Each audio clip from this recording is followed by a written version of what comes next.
seria o uso da ciência de forma a utilizar a melhor evidência para conseguir tratar o paciente individualmente. Ou seja, você tem que procurar o que melhor tem evidência para aquele caso, individualmente, e conseguir, a partir desses dados, utilizar da melhor forma possível. É importante ressaltar que a MBE não destrói, né, não deixa de utilizar conhecimentos da prática clínica, assim, de evidências de especialistas e tudo mais. Só que ela associa isso com a evidência que melhor existe para poder realmente gerar a melhor prática. Sim, né? Por conta disso, surgiram 5 passos essenciais da MBE, que são eles o perguntar, que é você buscar uma pergunta, né, formular uma pergunta que você consiga buscar na literatura, que gere a melhor resposta para o seu problema, buscar na literatura essa pergunta, de forma a conseguir realmente encontrar os melhores artigos para isso, e realmente conseguir, né, encontrar aquilo que você está querendo procurar, avaliar esses resultados da busca, de forma a você conseguir realmente ver o que está olhando ali, conseguir ver se aquele artigo tem algum problema e tudo mais, aplicar o que você procurou e você encontrou na sua prática clínica, e a partir disso acompanhar o paciente, ver se realmente aquela medida está sendo efetiva nele. Pois bem, e aqui nós trouxemos alguns conceitos relevantes da medicina baseada em evidências, começando pela ideia da hipótese nula. Se você já leu sobre pesquisa, ou até mesmo se você faz pesquisa, certamente você já se deparou com esse termo. De maneira bem prática e objetiva, a hipótese nula seria aquela hipótese que você levanta quando você está testando, por exemplo, uma intervenção, e você afirma que a sua intervenção nova, por exemplo, ela não seria melhor do que um placebo. Uma vez derrubada a hipótese nula, você aceita a sua hipótese alternativa. Isso na pesquisa. Na medicina baseada em evidências, não estamos tão longe. E o princípio da hipótese nula quer dizer que é necessário demonstrar um fenômeno para que ele seja aceito na minha prática clínica. Eu só vou aceitar um fenômeno como verdadeiro depois da sua devida demonstração. Se vocês pararem para notar, isso já é um primeiro filtro muito importante contra ideias que porventura possam surgir, bem como várias práticas pseudocientíficas já são barradas nesse nível. O segundo conceito importante seria o paradigma do paraquedas. O paradigma do paraquedas consiste, na verdade, numa exceção à ideia da hipótese nula. Segundo esse paradigma, nós poderíamos, em alguns casos específicos, abrir mão da ideia da hipótese nula, abrir mão da demonstração dos fenômenos, mas isso só em casos de plausibilidade extrema, tal qual, se temos indivíduos no avião, e um indivíduo pula com os paraquedas e outro sem, é extremamente plausível que o que está com paraquedas sobreviva e o que está sem não sobreviva. Então, você não pode banalizar a ideia de hipótese nula baseada no paradigma do paraquedas. Tem que ser aplicada apenas para situações extremamente plausíveis. O terceiro ponto são os níveis de evidência. O médico que quer se basear em evidências, ele deve sempre saber que existem diferentes pesos para as evidências. Então, isso vai variar de acordo com o tipo do estudo, isso vai variar de acordo com o risco de vieses, e é muito importante que você reconheça os diferentes pesos de evidências para saber quais evidências de fato podem alterar a sua prática e quais não devem alterar a sua prática. Mais alguns conceitos relevantes. Sim? Só uma interrupção breve, é porque o nosso convidado chegou. Professor, boa noite, doutor Marcelo Lopes. Nós já estamos iniciando a nossa sessão, os meninos já começaram a participar nativa. O senhor está aí? Consegue nos ouvir?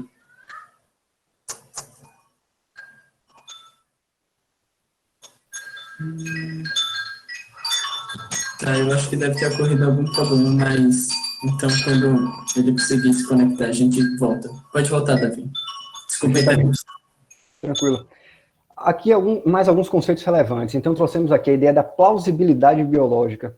Por vezes, sobretudo no ciclo clínico, nos anos iniciais da faculdade, a gente tende sempre a associar a plausibilidade biológica dos eventos. Como isso? Nós estudamos, por exemplo, fisiologia. E daí, associamos uma doença a determinado defeito numa estrutura X da célula ou do sistema e tendemos a pensar o seguinte, ora, se eu intervir nessa estrutura, é evidente, eu resolvo o problema da doença. A lógica é interessante. No entanto, em sistemas muito complexos, como organismos, ela não é tão válida, porque ela pode não ser verdadeira. Mas, ainda assim, a plausibilidade biológica tem seu lugar no sentido de criação de hipóteses para serem testadas pelo método. A máxima para esse conceito seria: plausibilidade biológica por si só não garante benefício clínico. Eu posso ter como uma plausibilidade biológica um primeiro passo. Então, se a ideia fizer sentido do ponto de vista fisiológico, é o primeiro passo para testar na realidade do meu paciente através de desenhos de estudos adequados. O próximo princípio é o da validade externa, ou princípio da complacência, juntamente com a ideia de prova do conceito. É importante citar que a maioria dos ensaios clínicos vão acontecer fora do Brasil. A maioria vão acontecer nos Estados Unidos, países da Europa, enfim. Mas ainda assim, eu tenho condições de extrapolar, de estender aqueles resultados até o paciente que se depara comigo no meu consultório. E esse é o princípio da validade externa, da complacência. Até que ponto você pode estender esses resultados para o seu paciente?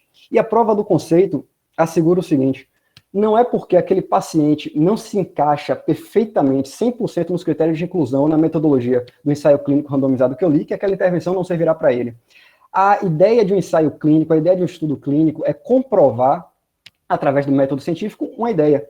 No entanto, ele vai usar alguns artifícios, como ele vai usar uma dose maior, muito provavelmente, que não necessariamente você vai repetir como uma receita de bolo na sua prática clínica. Então, você tem essa flexibilidade, mas o julgamento, para até que ponto você pode estender esses achados até aquele seu paciente, vai depender do seu repertório científico e da sua experiência clínica. Por exemplo, talvez uma diferença de idade em relação ao grupo que foi estudado no estudo de 10 anos, de 5 anos, não faça tanta diferença. Mas você deparar com um paciente que tem problemas renais, que tem diabetes, e que, porventura, no estudo daquele remédio, não foram testadas pessoas assim, então isso pode ser um limite. E, por fim, a complementaridade. Na MBE, na medicina baseada em evidências, clínica e ciência andam juntos. Não existe medicina baseada em evidências sem uma boa clínica. Por vezes, tentam pregar uma falácia, que seria a ideia de que a medicina baseada em evidência limitaria a clínica, limitaria o julgamento clínico do médico, o que não é verdade. É impossível aplicar a medicina baseada em evidências sem capacidade clínica. De nada adianta um repertório científico imenso se o médico fizer um diagnóstico errado, por exemplo. E agora, Gustavo, o professor conseguiu entrar? Conseguiu sim, só que ele pediu um minutinho, então acho que você pode continuar. Então a gente avança depois Exato. retoma.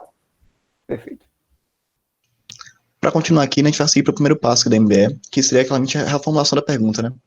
Essa pergunta, chamada pergunta de foreground, que é realmente a pergunta clínica, é aquela que você vai formular para poder realmente gerar um resultado na busca, né? Uma busca na literatura efetiva. E se baseia no quê? Nesse tipo, 5 tipos de pergunta que vão ser diagnóstico, que você vai estar querendo analisar se um paciente tem ou não uma característica, né? Um quadro. De prognóstico, que você vai estar avaliando o futuro daquele paciente em relação à sua característica que está tendo sendo avaliado. De terapia, para você avaliar aquele paciente em relação a se aquela intervenção vai ser eficiente nele, o desfecho que vai ter para aquela intervenção. De dano, para você avaliar realmente o risco daquilo ali, se tem algum dano naquele tipo de terapia que está sendo analisada. E diagnóstico diferencial, de você ver naquele quadro que o paciente tem, se outras doenças podem ser características também. Por conta disso, gerar seu diagnóstico de forma mais adequada, né? E é importante também ressaltar que, buscando a pergunta clínica de jeito certo, você consegue também chegar a resultados mais efetivos, porque, pense, se você formular a pergunta clínica muito vaga, você não vai conseguir chegar a um resultado muito específico. Então, é sempre bom formular a pergunta clínica do jeito certo, e também ter em base que você fazendo a pergunta clínica de prognóstico, o estudo que você quer, o melhor estudo para esse tipo de caso, vai ser o estudo de coorte prospectivo. Já diagnóstico seria um SR, né, estudo clínico randomizado. E é importante pensar nisso, porque existem várias formas de escala que a gente vai abordar aqui também, que generalizam esse tipo de conceito, né, que sempre vai ser um melhor que o outro, mas é muito relativo. E também tem que sempre partir do senso crítico do médico, né, que está avaliando, para poder realmente analisar a evidência e ver qual vai melhor se adaptar ao nosso contexto. Pois bem, então, uma vez que o médico aceita e que a base de evidência científica para sua prática é a melhor opção, ele pode terminar se esbarrando numa questão, que é a diversidade de fontes que ele pode ter para acionar aquela melhor evidência. Então, observe a imagem. Temos uma prateleira de mercado com infinidade de opções. É muito semelhante ao que acontece quando vamos buscar por evidências. Então, é necessário você ter um bom plano para isso. Jackson levantou, muito importante, uma pergunta bem delineada para você achar resultados melhor. Mas, além disso, temos uma espécie de fluxograma, um caminho que indicamos que seja percorrido com base na referência que está aí. Então, começando por sumários de evidência e guidelines, né? Os sumários de evidência, eles visam a síntese mais objetiva das evidências para a prática médica. Então, ele vai sintetizar indicações, recomendações para quadros clínicos com base nas evidências da literatura. Então, ele é extremamente prático, porque você encontra muita informação num único lugar. Os guidelines são no mesmo sentido, vão nesse mesmo sentido do sumário de evidência. Eles visam orientação de ações para a prática médica com base na literatura. Essas duas ferramentas auxiliam muito nas escolhas clínicas por parte do médico e do paciente. Um exemplo interessante de sumário de evidência seria o UpToDate, que é um site, uma plataforma, e além disso o Best Practice. Já guidelines geralmente são confeccionados por associações, por sociedades de especializações médicas, por exemplo. Tudo bem, eles são muito práticos. No entanto, a palavra máxima que deve imperar em medicina baseada em evidência acredito que seja criticidade. Você deve sempre ser crítico em relação às suas fontes. Por exemplo, sumários de evidência e guidelines, eles são ótimas fontes, de fato são. No entanto, você deve sempre verificar, eles estão atualizados, aquela informação ali está atualizada, qual o ano da última atualização. Se nessa fonte que você está buscando, ele deixa claro qual a origem da evidência que ele tirou para aquela indicação para sua prática. Além disso, ele deixa claro qual o poder de evidência, qual o estudo que ele tirou, aquela indicação, tudo isso é muito relevante. É importante destacar que, apesar da praticidade desses métodos, se o médico se acostumar a se basear cegamente, a confiar cegamente neles, sem fazer uma análise mais crítica, ele termina seguindo uma lógica do argumento de autoridade. Ele passa a seguir aquelas indicações meramente porque estão descritas no guideline X ou no sumário Y. E isso não é interessante. Sempre deve imperar a criticidade, o médico sempre deve avaliar suas fontes. Pois bem, outra opção são as revisões sistemáticas. Por vezes você não vai encontrar no sumário de evidências e guidelines, então ou então vai acender a luzinha vermelha com alguma questão ali duvidosa. Você pode buscar em revisões sistemáticas, que são muito práticas porque eles conseguem compilar uma série de ensaios clínicos randomizados e fazer uma avaliação crítica deles. Então eles analisam a risco de vieses, eles fazem uma análise matemática dos resultados, que seria a meta-análise, e você consegue tirar dali evidências muito úteis, essa sim, de grande poder para alterar sua prática. Por vezes, sua pergunta também pode não ter revisões sistemáticas, e aí você parte para artigos. Existem algumas plataformas que eles vão fazer avaliação crítica de artigos. Então, eles têm especialistas que vão apontar pontos fracos do artigo, pontos fracos da metodologia, riscos de vieses, vão avaliar os desfechos que foram observados. Enfim, isso facilita um pouco sua análise. No entanto, para muitos outros, vai ser necessário que você lance mão do seu repertório e faça avaliação crítica por conta própria. Daí a importância de ter um embasamento, um repertório científico razoável, para poder julgar se aquele material que está ali é uma evidência útil para você, é uma evidência válida ou não para a sua prática. E, por fim, os livros-textos. Nos acostumamos, ao longo da faculdade, a ter como referência esses livros, e eles são úteis, são bem interessantes. No entanto, apenas para conceitos mais básicos e gerais, aquelas background questions, né, perguntas de background, que seriam, por exemplo, eu estou na dúvida qual a fisiologia do rim, como é que ele funciona, aí eu posso questionar no livro, mas perguntas como tratamento, prognóstico, diagnóstico, não são interessantes por livros-textos. E esse é o sentido, o fluxo que a gente recomenda. Avaliação crítica. Então eu tenho que ter sempre noção qual o problema que eu estou buscando e qual o estudo que eu vou buscar essa resposta. Você tem que ser capaz de escolher o estudo cuja metodologia seja mais adequada. Diferentes desenhos de estudos vão ser úteis para diferentes respostas para perguntas que você se faz. Então, algumas perguntas só podem ser respondidas por estudos observacionais, outras por ensaio clínico randomizado, e assim sucessivamente.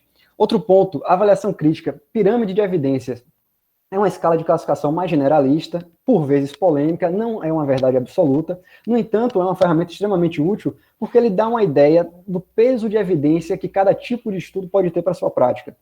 E, por fim, a escala GRADE, que é uma abreviatura para Grading of Recommendations, Assessment, Development and Evaluation, é uma escala que ela vai avaliar as características daquele estudo, como a metodologia, a desfechos, risco de vieses, e a partir disso classifica aquela evidência como alta, moderada, baixa e muito baixa. Isso é uma grande ferramenta para você, que lhe ajuda a julgar se aquele material ali de fato tem importância na sua prática ou não.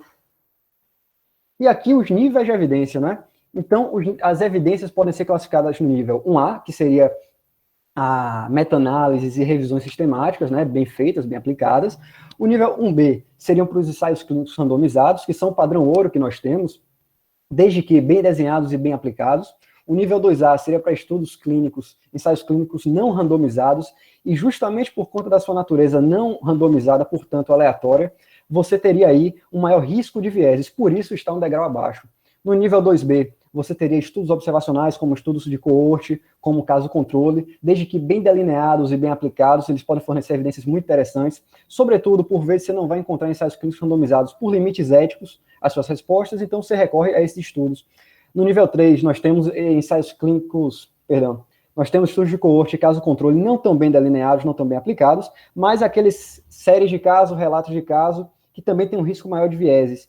E na base, o mais baixo de todos, o nível 4, teríamos a opinião de especialista, que justamente por não ter uma metodologia clara, você considera como um baixo poder de evidência.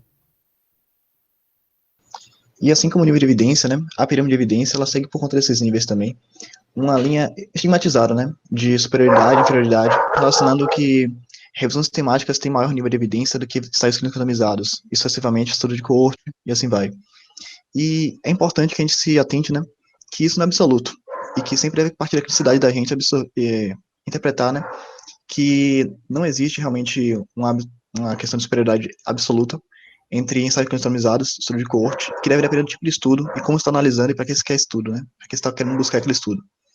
Por conta disso mesmo que surgiram outras formas de moldar essa pirâmide, como está sendo mostrado aqui agora no próximo slide, que é realmente com modelos fluidos, com realmente em vez de linhas, né, linhas retas assim, essas ondas, que realmente significariam uma fluidez, de que não necessariamente um estudo de coorte vai ser inferior a um estudo de ensaio clínico randomizado. E também que a revisão sistemática não é realmente um estudo de maior evidência, mas sim uma forma de a gente conseguir ver esses estudos da forma que melhor agrega essa evidência e consiga realmente gerar resultados melhores, né? E exatamente com isso, né, a gente também tem que pensar que as evidências têm que ser realmente utilizadas de forma melhor adaptar à prática clínica. E isso é uma questão que é bem importante a gente enfatizar também, que a MBE, um dos passos principais, né, é a humanização.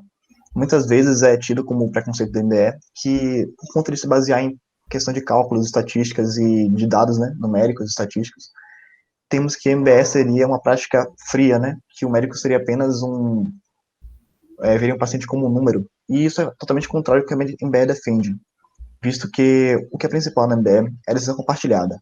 Não é médico como uma autoridade que vai realmente mandar no paciente e ele vai obedecer simplesmente, mas assim uma decisão compartilhada que o médico vai expor aos pacientes os riscos, os benefícios e também todas as questões de qualidade de vida associadas que vão gerar no paciente uma melhor compreensão daquilo que ele está tomando decisão, né? E é sempre bom lembrar, até como vai ser comentado após, né, que a decisão e a medicina começa no paciente e também deve terminar nele. E a gente sempre deve seguir, né, pensando nisso aí, que o paciente deve realmente tomar a decisão e o médico deve ser aquele que utiliza a ferramenta para poder melhor guiar nesse caminho. Perfeitamente. Quanto à qualidade de vida, a medicina baseada em evidências visa, sobretudo, garantir uma qualidade de vida melhor para os pacientes.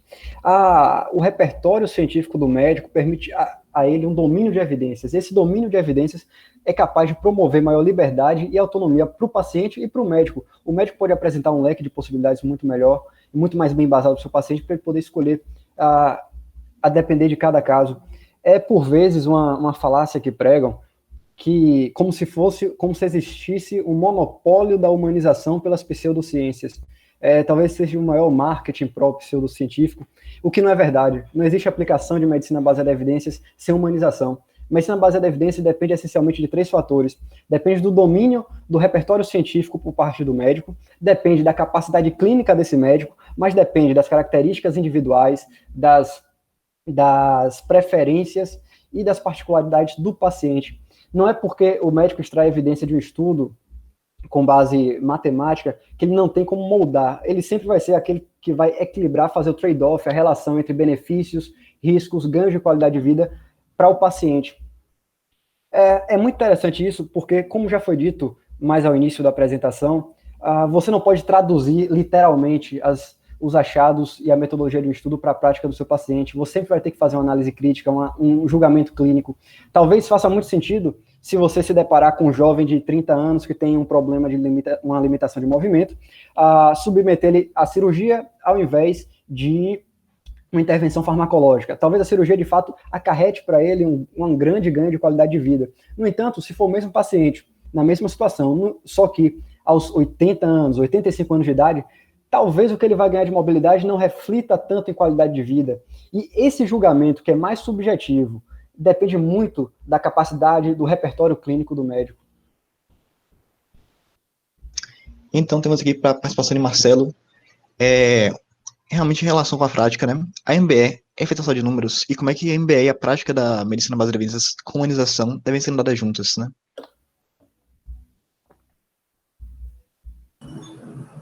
Foi uma pergunta para o professor Jackson. Sim. Marcelo tá aí? Marcelo, você tá aí? Já conseguiu conectar? Oi, gente. Boa noite aí em Salvador, né? Tá passando o homem aí vendendo taboquinha aí? Como é que é essa zoada aí? Não, sim, tudo bem. Boa noite a todos. Eu estou acompanhando a aula do Davi e do Jackson, já tinha visto os slides e a aula melhor ainda do que o que eu tinha visto. Eu acho que vocês falaram super bem, assim, principalmente da parte de qualidade do nível de evidência, né? Eu quero destacar que essa pirâmide ela é feita basicamente pela capacidade que cada estrutura, cada desenho de estudo tem de demonstrar uma causa e efeito, né? Então, quando a gente fala em causa e efeito, né, tentando ser bem breve nisso, que a gente chama de causalidade, a gente tenha uma estrutura que fala o seguinte, você dá, por exemplo, você dá um medicamento para um paciente e você observa que ele melhorou, né? Mas essa é uma relação causal? A pergunta que você tem que fazer é baseada no que a gente chama de contrafato. O contrafato é o desfecho que a gente espera que aconteça se você mudar o preditor, tá? Então, se você não tivesse tomado o medicamento, você teria aquele desfecho? Então, no indivíduo, como é que você vai provar isso? Né? Como é que você vai provar que... Não, vamos usar um exemplo esdrúxulo aqui, mas uma gestante que usou um antidepressivo e perdeu o bebê, como é que você vai dizer que essa perda foi por causa do antidepressivo? Né? No nível individual, existe apenas uma forma. Né? Isso foi visto naquele filme 1985, De Volta para o Futuro. O pessoal volta no passado, né? E aí você fala para essa gestante, olha, eu vim do futuro e vou dizer para você não tomar essa medicação para ver o que acontece, que eu sou epidemiologista também, então eu vou acompanhar seu caso. Se você voltar no passado e mostrar que, evitando tomar essa medicação, a gestante não perdeu o bebê, né, você tem o que chama contrafato. Então você conseguiu provar isso, mas óbvio que no indivíduo a gente não consegue fazer isso, é só uma brincadeira para ilustrar.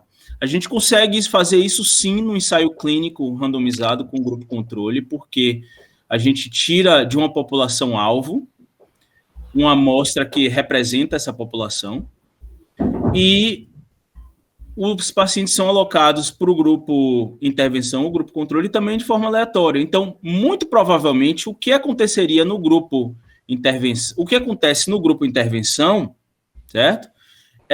Aconteceria se esses mesmos pacientes fossem para o grupo controle e não tomassem a intervenção, tá? Então, é como se você tivesse o experimento que eu brinquei aqui de volta para o futuro, através de um ensaio, de um estudo com muitos pacientes. Então, e daí você vai para os outros tipos de estudo, né, que tem uma estrutura semelhante, mas não vai ter a questão de você ter esses grupos que são comparáveis, né? Você numa coorte, você não vai dizer que quem tabagista naquela população, ele tem um risco menor de uma determinada observação que você está vendo, comparado com quem não é fumante, porque você não fez essa... Quem fuma talvez tenha algum motivo para fumar e tem um estilo de vida diferente, então você não consegue controlar para isso num estudo observacional, né? Mas, e por aí vai, e aí você vai perdendo, né, essa capacidade de detectar causa e efeito ao longo, né, dos desenhos, enquanto você vai descendo os degraus da pirâmide aí, tá certo? Então, é basicamente para refletir isso. O Davi também falou sobre o paciente como centro Alguém quer falar? É só uma intervenção rápida, Marcelo, eu acho que os meninos, eles se passaram, uma questão da pergunta, porque eles ainda vão finalizar a apresentação deles. Pode finalizar, gente. Eu tô aqui falando pra caramba aqui. Não, tudo bem, sem problemas. É porque eu acho que Jackson fez a pergunta e o áudio deve ter dado alguma coisa. Jackson, você quer Quer fazer a pergunta? Se deixar aqui, eu vou falar meia hora. Não, tudo bem, tudo bem. A gente continua a discussão daqui a pouco, no fim. Tá legal. Mas só para continuar essa sessão aqui dessa parte, é que, assim, como é que a humanização e a medicina baseada em evidências devem caminhar juntos, assim, durante a prática? É realmente seu relato de experiência também e formas como você deve ver esse tipo de coisa. Você fala da decisão em conjunto com o paciente, não é isso? Isso. Sim, então, os estudos, tem estudos robustos que mostram essa relação causa e efeito, mas a grande maioria das perguntas que a gente faz não vai ter essa resposta num estudo robusto. Existem estudos que mostram que pode ser benefício, né? Pode ter benefício. Você também tem tratamento que pode ser mais barato, então vamos dizer que você está diante de um paciente que perdeu o plano de saúde, né, que está sem emprego. Será que você vai seguir, né, um determinado caminho que talvez você tenha uma evidência mais forte, mas custa mais, né? Ou você vai discutir alternativas com o paciente, né? Então são várias questões, né? Efeitos adversos das medicações, né? Será que você vai submeter um paciente que de repente pode ter algum malefício pela droga, né? O paciente tem que estar sempre no centro das decisões. A MBE começa com o paciente, porque é através do paciente que surge a pergunta, e termina no paciente, porque você vai trazer para ele as melhores informações, tá? Vai tomar as melhores condutas, mas vai ouvir ele também, tá certo? Não é o paciente que vai chegar assim e vai falar assim, olha, eu vim aqui para o senhor me receitar essa medicação. Não é assim que funciona também, mas ele tem que participar, né, do processo, principalmente quando a evidência deixa a desejar, e também as outras várias variáveis, né, que podem influenciar na decisão, tanto do médico quanto do paciente, tá certo? Muito bem, acho que contemplou. Para finalizar a apresentação aqui, né, temos que o último passo, e também é essencial, né, que todos têm sua importância, é de acompanhar o paciente, muitas vezes negligenciado, porque simplesmente todos aqueles passos, né, os passos primeiros de busca, formulação da pergunta, busca, avaliação e prática, mas muitas vezes não é acompanhado o paciente depois dessa prática, e que é essencial porque esses estudos, eles são análises de vários pacientes, de forma a formar, né, uma validade externa que gera uma generalização, mas nem sempre aquela generalização vai se aplicar ao seu paciente. E você tem que sempre se atentar, né, a poder ver se realmente aquilo que você adotou, aquele paciente, aquela terapia, aquela intervenção, foi realmente efetiva e vai gerar o benefício que você quer. E por isso é necessário, né, que a gente sempre, depois que aplicou a intervenção, avalie se aquilo foi benéfico e ver se necessita continuar ou realmente cessar aquela intervenção. Muito bem, gente. Agora vamos dar seguimento aqui com o Kahoot. O Davi pode explicar melhor como é que vai ser a dinâmica. Estou abrindo aqui. Rápido. Acho que a gente tem um pouco de tempo ainda. Retornar àquela primeira pergunta da apresentação. Rapidamente, o que é que você acha? Sim. Vamos lá. Pode voltar aí. Enquanto isso, os que têm interesse em participar do Kahoot daqui a pouco, podem ir pegando seus celulares, que a gente vai botar o código e o link no chat. Sim.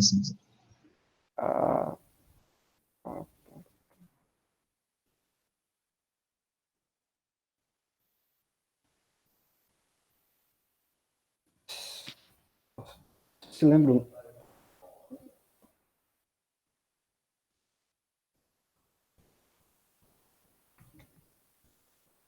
Aqui.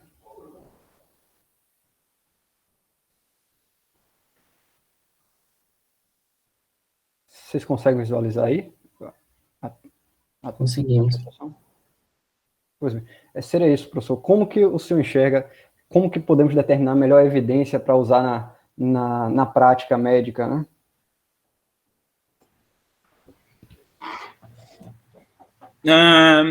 Acho que existe uma série de passos, né? Eu acho que você tem que ser sistemático em relação a isso. Ajuda a saber um pouco de metodologia de estudo, certo? Saber o que é desenho de estudo, né, o que é importante, você ter noção de que na medicina não tem nada que é 100%, e também dentro do próprio, então você vai ter probabilidades, tá certo? Você não vai ter certezas, e aquela probabilidade que você estima num estudo, ela pode estar errada por vieses, ou até uma chance do acaso, né? Eu acho que é importante você ter essas noções de epidemiologia clínica para determinar. E a segunda parte, ela vai baseado na situação de cada paciente, tá certo? Então, expliquei aqui essas questões do que é melhor. Nem sempre a melhor evidência, né, o melhor estudo, o melhor desenho de estudo, os melhores achados, vão se encaixar naquela realidade que você está vendo. Então, de repente, nos Estados Unidos, uma determinada terapêutica não vai funcionar do mesmo jeito que no Brasil, né? Você tem diferentes situações socioeconômicas, de também comorbidade da população, enfim, por aí você vai, né? Então, é uma mistura entre você compreender, ter noções de epidemiologia clínica, com entender bem o seu paciente e saber adequar essa evidência. Também é importante ter experiência, né? Acho que isso também, né? Vocês são estudantes, né? Estão absorvendo, né, o conteúdo aí na medicina, estão aprendendo a interpretar estudos. Eu acho que esse treinamento, né, é o que vai, no final, responder essa sua pergunta, que vai determinar a melhor evidência para a sua prática. Tá? Respondi. Excelente. Agora, então, podemos ir para o Kahoot,